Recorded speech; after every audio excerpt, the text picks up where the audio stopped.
Juana de Arco, en francés, Jeanne d'Arc, b. También conocida como la doncella de Orleans, en francés, la Pucelle d'Orléans, Don Remy, h. 1412 Rouen, 30 de mayo de 1431, c. Fue una campesina que sin educación, ni formación militar, lideró ejércitos en defensa de Francia, que se convirtió en heroína, y luego fue quemada en la hoguera a los 19 años, canonizada, y es la santa patrona de Francia, venerada como defensora de la nación francesa por su papel en el asedio de Orleans, y su insistencia en la coronación de Carlos VII de Francia durante la Guerra de los 100 años. Afirmando actuar bajo la guía divina, se convirtió en una líder militar que obtuvo reconocimiento como salvadora de Francia. Fue una joven campesina que es considerada una heroína de Francia por su papel durante la fase final de la Guerra de los 100 años. Juana afirmó haber tenido visiones del Arcángel Miguel, de Santa Margarita y de Catalina de Alejandría, quienes le dieron instrucciones para que ayudara a Carlos VII y liberara a Francia de la dominación inglesa en el periodo final de la Guerra de los 100 años. Carlos VII, que todavía no había sido coronado, envió a Juana al asedio de Orleans como integrante de un ejército de socorro y fue allí donde se ganó una gran fama porque el asedio fue levantado solo 9 días después. Otras victorias rápidas permitieron que Carlos VII fuera coronado rey de Francia en Reims. Este evento tan esperado elevó la moral francesa y allanó el camino para su victoria final. Tras la coronación de Carlos, Juana participó en el infructuoso asedio de París en septiembre de 1429 y en el fallido sitio de la Charité en noviembre. Su papel en estas derrotas redujo la confianza que la corte tenía en ella. A principios de 1430, Juana organizó una compañía de voluntarios para liberar Compiègne, que había sido sitiada por los borgoñones, aliados franceses de los ingleses. El 23 de mayo de 1430, Juana fue capturada en Compiègne por la facción borgoñona, un grupo de nobles franceses aliados con los ingleses. Después fue entregada a los ingleses, 5, y procesada por el obispo Pierre Cauchon por varias acusaciones. 6. Declarada culpable, el duque Juan de Bedford mandó quemarla en la hoguera en Rouen el 30 de mayo de 1431, cuando tenía alrededor de 19 años de edad.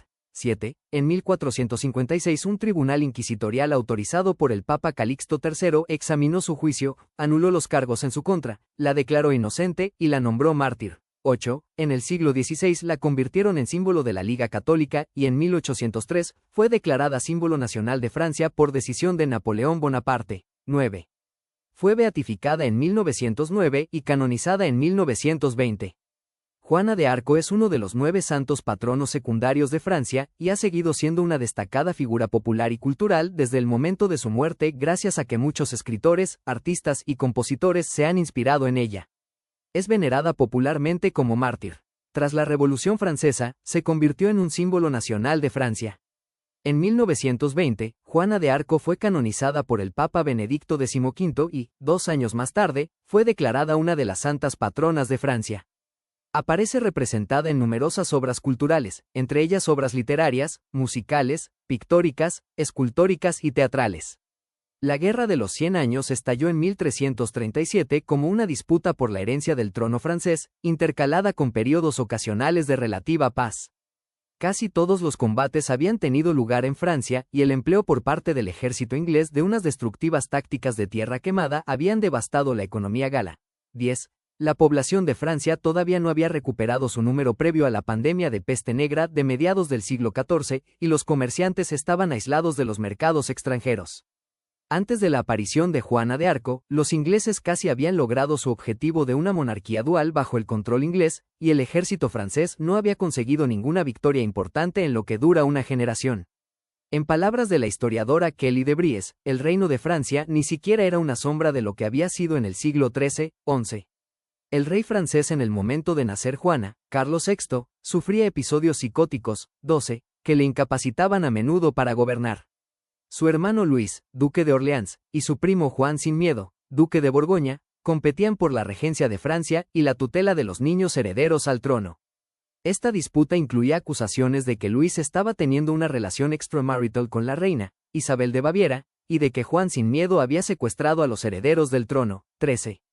El conflicto llegó a su punto álgido cuando el duque de Orleans fue asesinado en 1407 por orden del duque de Borgoña. 14. Este asesinato dio inicio a una guerra civil. 15. El joven Carlos de Orleans sucedió a su padre como duque y fue puesto bajo la custodia de su suegro, Bernardo, conde de Armagnac. Su facción se conoció como la facción Armagnac, y el partido contrario dirigido por el duque de Borgoña se llamaba la facción de Borgoña.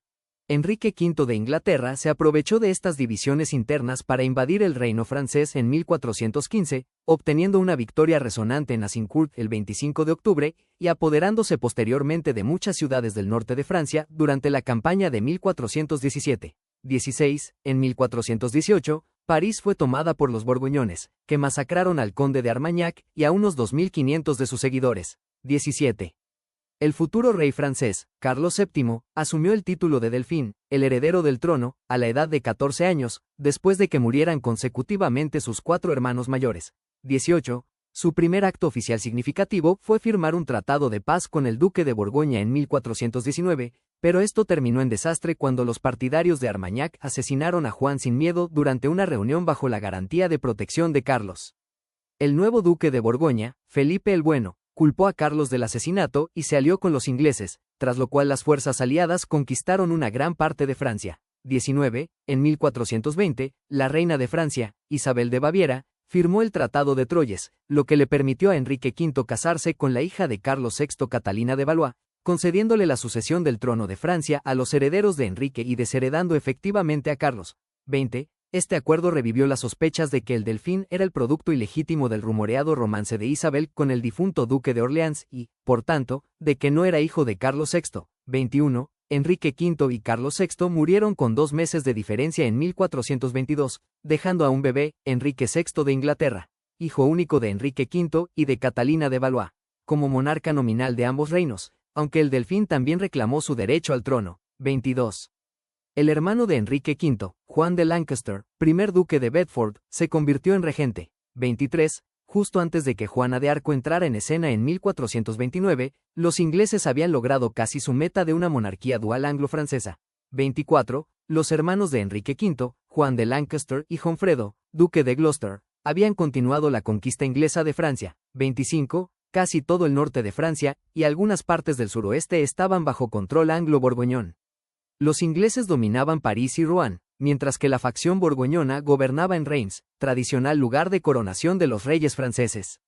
Esto era crucial, porque ninguno de los contendientes por la corona había sido entronizado todavía, y ser entronizado en Reims ayudaría a legitimar su reclamación del trono. 26. Desde 1428, Orleans estaba siendo asediada por los ingleses, una de las pocas ciudades aún leales a Carlos VII y un objetivo importante, ya que ocupaba una posición estratégica a orillas del río Loira y era el último obstáculo notable para dominar el resto de Francia. 27. Nadie era optimista en cuanto a la resistencia de la ciudad. 28. Durante generaciones hubo profecías en Francia que prometían que la nación sería salvada por una virgen de las fronteras de Lorena, que obraría milagros, y que Francia se perdería por una mujer, Isabel de Baviera, y luego sería restaurada por una virgen, Juana de Arco.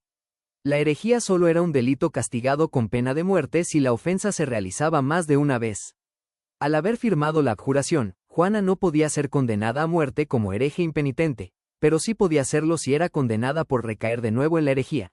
258, debido a que el tribunal buscaba acabar con la vida de Juana, prepararon una acusación por delito de travestismo, según afirmaron testigos presenciales.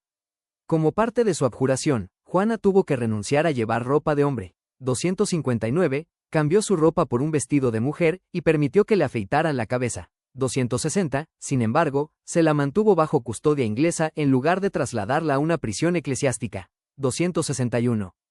Fue devuelta a su celda y la mantuvieron encadenada. 262. Testigos en el juicio de rehabilitación declararon que Juana fue sometida a malos tratos e intentos de violación, incluyendo uno por parte de un noble inglés. 263. Y que los guardias colocaron ropa de hombre en su celda, obligándola a usarla. 264. La ropa de hombre se podía abrochar de tal manera que disuadía a los guardias de intentar una violación por la dificultad de arrancarle las prendas. Probablemente Juana temía desprenderse de esa ropa porque el juez la confiscaría y por tanto se quedaría sin esa protección. 265. Un vestido de mujer no ofrecía esa seguridad. De hecho, pocos días después de su abjuración, ella le dijo a un miembro del tribunal que un importante lord inglés había entrado en prisión y tratado de tomarla por la fuerza. 266. Volvió, pues, a vestirse como un hombre, quizá para tratar de evitar un abuso sexual o, según testimonio de Jean Massieu, porque los guardias le habían quitado su vestido y no tenía nada más que ponerse. 267, como fuere, Cauchon fue notificado de que Juana había vuelto a usar ropa masculina. Envió a los clérigos para que la amonestaran a permanecer en la sumisión, pero los ingleses les impidieron visitarla. 268. El 28 de mayo, Cauchon fue personalmente a la celda de Juana, junto con otros clérigos. Según el acta del juicio, Juana dijo que había vuelto a vestirse con ropa de hombre porque era más apropiado que se vistiera como un hombre mientras estaba detenida con guardias masculinos, y que los jueces habían roto su promesa de dejarla ir a misa y liberarla de sus cadenas. Afirmó que si cumplían sus promesas y la colocaban en una prisión decente, sería obediente. 269. El hecho de que volviera a vestir ropa de hombre fue interpretado por el tribunal como una recaída en el delito de herejía por travestismo, aunque sobre esto discrepó el inquisidor que presidió el Tribunal de Apelaciones, que examinó el caso después de la guerra. La doctrina católica medieval sostenía que el travestismo debía evaluarse en función del contexto, tal como lo establece la Suma Teológica de Santo Tomás de Aquino, que dice que la necesidad sería una razón permisible para travestirse. Esto incluiría el uso de ropa como protección contra la violación. 270, en términos doctrinales, estaba justificado que Juana se hubiese ataviado de paje durante su viaje por territorio enemigo, también vestir una armadura en combate y ropa masculina como protección en los campamentos y en prisión. La Chronique de la Pucelle, de hecho, cuenta que esa ropa disuadió de abuso sexual cuando acampaba con los soldados, pero que cuando no necesitaba la indumentaria castrense, se ponía vestido femenino. 271, los miembros del clero que testificaron en el juicio de rehabilitación póstumo afirmaron que ella siguió llevando ropa de hombre en prisión para disuadir el abuso sexual y la violación. 265, Juana remitió al Tribunal de Investigación de Poitiers cuando se le preguntó sobre el asunto. Los archivos de aquel tribunal no se conservan, pero las circunstancias hacen pensar que los clérigos que lo componían aprobaron esa práctica. 272. Además, ella siguió manteniendo el pelo corto mientras participó en campañas militares y cuando estuvo en prisión. Sus partidarios, como el teólogo Juan Gerson, defendieron esa práctica, así como hizo después el inquisidor Jean Breul durante el juicio de rehabilitación. 273. Asimismo, cuando Cauchon le preguntó por sus visiones, Juana declaró que la habían culpado de adjurar por miedo, pero que no volvería a negarlas. 274. Como la adjuración de Juana había requerido que negara las voces que oía, esto fue suficiente para condenarla por recaer en la herejía y condenarla a muerte. Al día siguiente, 42 asesores fueron convocados para decidir el destino de Juana. 2 recomendaron que fuera abandonada a los tribunales seculares inmediatamente. Los restantes recomendaron que se le leyera y explicara la abjuración. 275, al final, todos votaron por unanimidad que Juana era una hereje reincidente, y que debía ser abandonada al poder secular, los ingleses, para su castigo. 276, la historiadora Beverly Boyd afirma que aquel proceso